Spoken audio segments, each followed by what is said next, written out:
My name is Pierre Ortiz. I'm a business advisor with FMC, a large Canadian legal firm.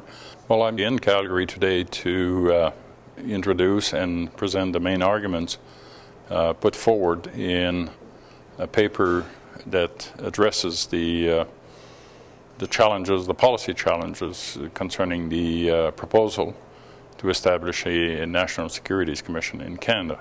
In addressing the issue of whether it's in the best interest of Canada of establishing a National Securities Commission and having the federal government overtake the securities regulation domain, apart from the constitutional issues, two aspects need to be considered. The first one pertains to the performance of the system, be it in terms of efficiency, in terms of cost, in terms of cost of equity, and so on.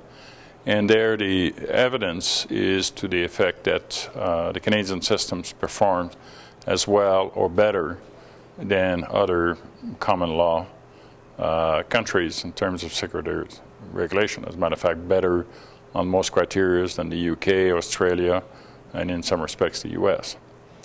The central question that is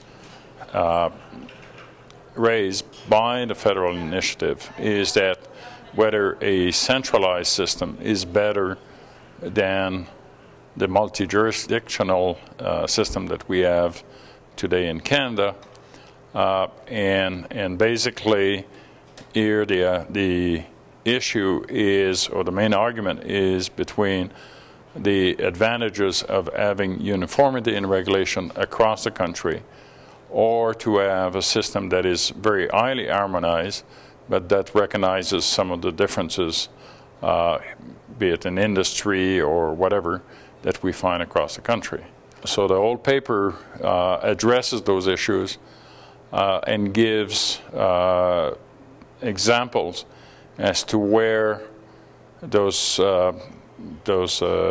differences would play in terms of policy and what the response of each of these architectures would behave vis-a-vis those policy issues. A lot of concerns have been raised with respect to systemic risk in the financial sector, mostly driven by the issues that occurred in the US and so on.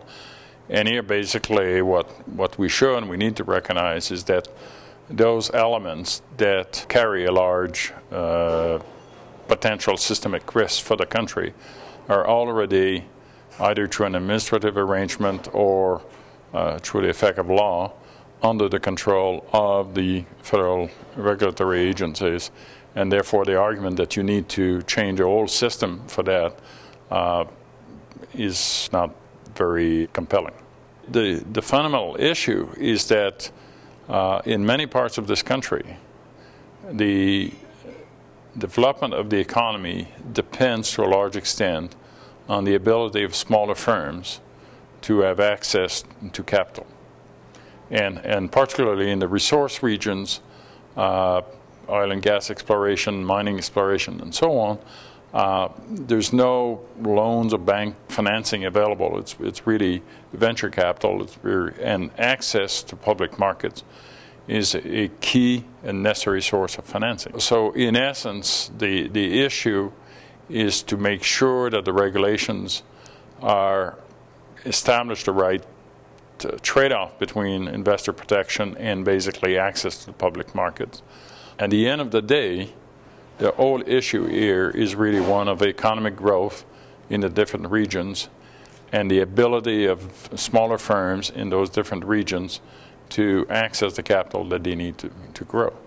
There's a large consensus in the financial sector that if things were regulated centrally by Ottawa, it would be easier, if you want, to implement, or compliance or whatever. In terms of policy making, it's less messy if you have only one person to talk to than if you have to talk to 5 or 10 agencies across the country.